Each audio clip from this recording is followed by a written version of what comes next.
Welcome to Midlife Mojo, the podcast all about how to be fit and flourish in your 50s, with me, your host with over 25 years of experience in the health, fitness, and wellness industry, Lisa Dupree. We'll be talking about all the things that support living life to the fullest. Let's dive in.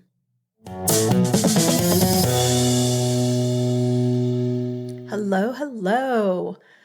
So today I wanted to dive right in and talk about what happens when you encounter a true challenge or a setback that just forces you to veer off course when you're working toward something. So what I'm talking about is something that not only tests your motivation, but it potentially just shakes your confidence in your ability to follow through it all. And I want to talk about it because it's precisely what I found myself dealing with recently. In my last episode, I committed to an 8-week fitness nutrition challenge that started on February 1st. And I was really fired up and everything was going well those first couple of weeks, but then I got knocked down literally by a severe bout of bronchitis that stuck around for over a month. I'm still kind of dealing with it a little bit. But it was pretty severe, and suddenly like new routines were disrupted and I had to stop working out completely, and I just felt my momentum really slipping away. So it's moments like these that it's really easy for self-doubt and limiting beliefs to creep in. Thoughts like, I don't have what it takes to keep this up, or this is just too hard. Maybe I should quit. Started swirling around in my head. And the frustration of not seeing the progress I had hoped for after doing this challenge of working out and eating a specific meal plan. It was a high protein meal plan for like a couple of weeks, even like 2 or 3 weeks. It was testing my commitment. So despite feeling frustrated and doubting myself at times during this setback, I am really grateful that I implemented a simple tool that helped me stay motivated. And it was a consistency calendar. So I started out on day 1 of this challenge, marking off each day of the calendar, circling the days in yellow that I stuck to my meal plan, and putting a blue check mark on days that I completed my workouts. So it seemed like a small thing, but it was on the refrigerator. I saw it every day, multiple times a day, every time I went into the kitchen. But really being able to visually see my effort in those first couple of weeks really paid off when I started to get derailed by being sick. So when I was stuck at home feeling lousy and unable to exercise, I really valued looking back on all those dot marks that the circles and the check marks. And it reminded me, like, hey, I was really making progress and taking consistent action. This is just a temporary detour. And this perspective helped me avoid falling into a really negative and defeatist mindset. But I'm going to be real with you. The negative self-talk did start creeping in after a couple of weeks of being sick. Things like, I am so going to fail this challenge. As if I could fail it. It's something I'm doing voluntarily. Nobody's grading me, but this was going through my head. I'm going to fail this. And then the thing that I think kind of really hit home, at some point I was saying to myself, maybe I'm just too old to really change at this point. And I had to catch myself. I had to really pause and reframe those thoughts with compassion and a different perspective. Instead of judging and doubting myself, this is what I said to myself. I said, Lisa, you're doing the best you can while you're also prioritizing your health and getting well right now. Give yourself a break and just focus on one step at the time. What's the next thing that you can do? And I think one of the most important things about that was recognizing that perfection was impossible. Even on the best of times, perfection is a lot of times it's unattainable, because no matter how well we do something or how perfect we think we've done it, there's always that little thing in the back of your mind going, could I done it? Could I given it more? Did I give it everything I had? So recognizing perfection wasn't the goal, and that it didn't mean that I had failed. So while I couldn't follow my original routines, I looked for other ways to productively move forward. For example, I really committed to sticking to my meal plan as much as possible, especially when I had the energy to cook. And on the days when I didn't have the energy, I just didn't feel like it, I gave myself permission to keep things really simple rather than going off the rails completely. So having a simple set of meals that I could prep by batch cooking on one day and then eat on for the next like 2 or 3 days was surprisingly effective for me to stay on track with eating.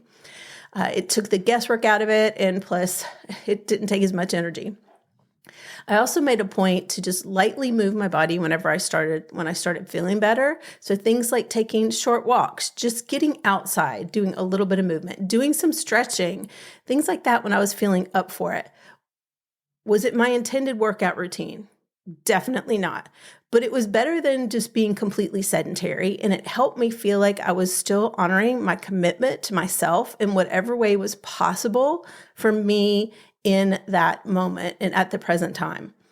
So I realized the main thing here was embracing this mindset of continuing to take imperfect action. And I've talked about this before on a couple of previous podcasts, and I think it's so important to just like give yourself the permission to take imperfect action versus going into like avoidance mode and throwing in the towel when you can't go by whatever you planned. Things don't go to plan, or you can't do it to the level that you had planned on doing. By adjusting my approach while still doing what I could, it really allowed me to restart my full workout routines when I recovered without feeling like I was starting from scratch and kind of, I'd lost all momentum.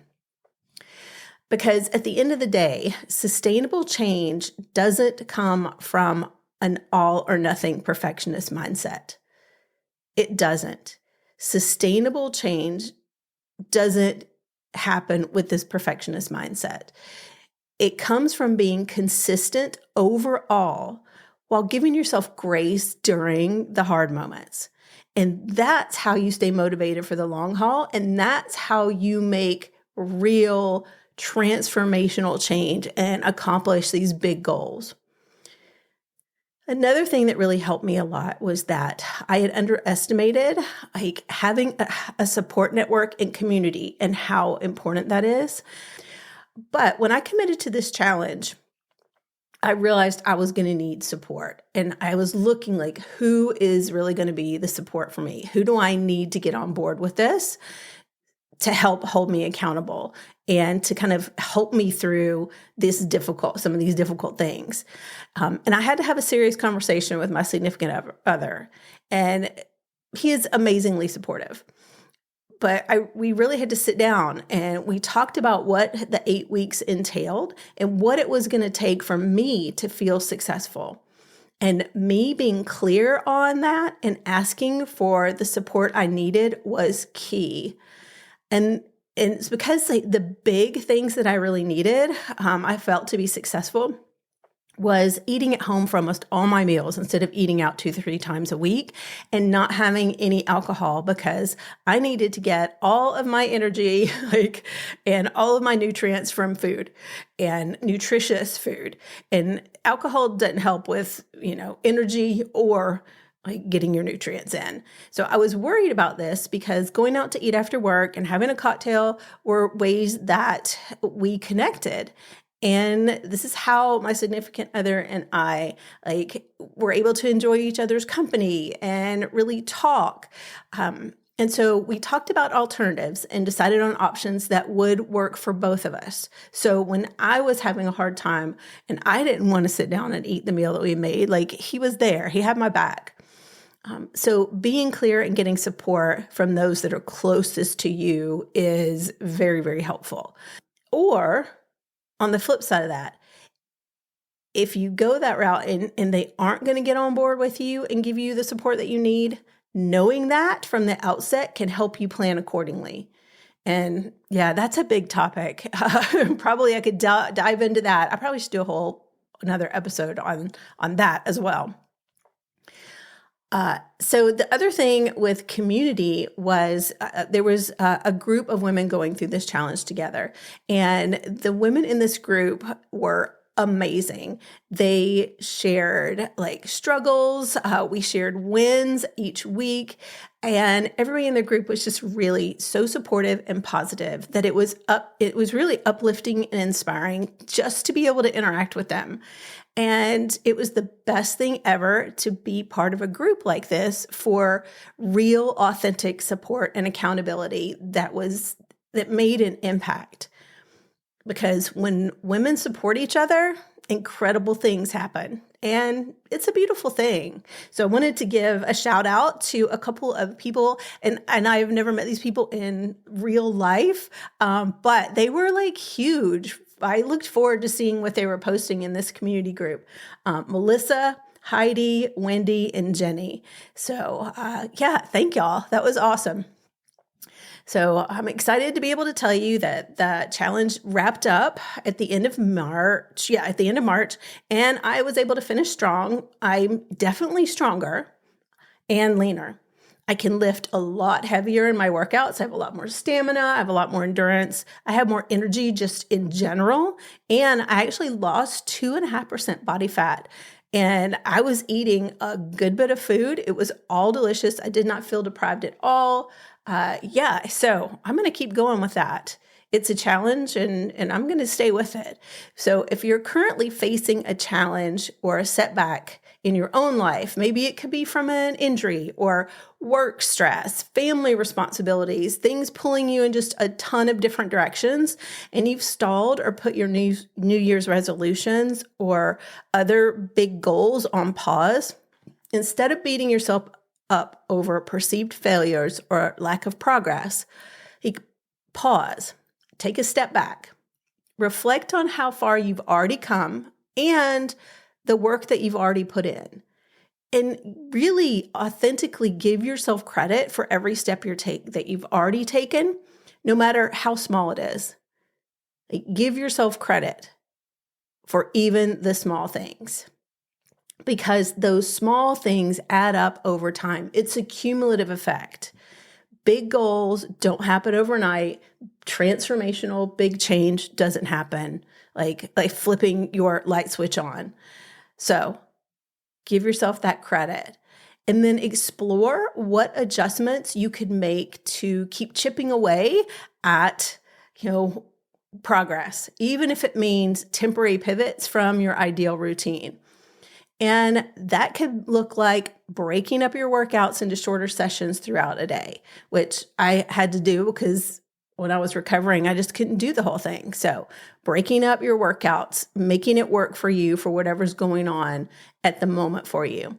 It could be meal prepping, like do that batch cooking, making sure you have simple nutrient-dense dishes that don't require a lot of prep time and not a lot of effort, but that you really enjoy and you like. And then the last thing, seek out that positive support from like-minded people and find effective accountability partners that are going to inspire you to keep going and inspire you to take that imperfect action instead of shaming and blaming you if you're not living up to either their expectations or your expectations. Imperfect action and inspiration. Because again, lasting change is always imperfect. Like, embrace the imperfection.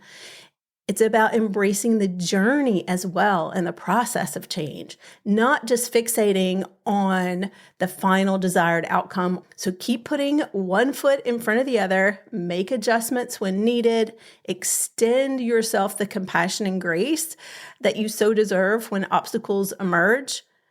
You've got this. Until next time, get out there and keep your mojo rising. If this episode has been helpful to you, I'd love to hear from you. If there's a topic you'd like to hear more about, send it my way. Email me at lisa@lisadupreecoaching.com or connect with me on Instagram at Lisa Dupree Coaching. Thank you for listening. Bye for now.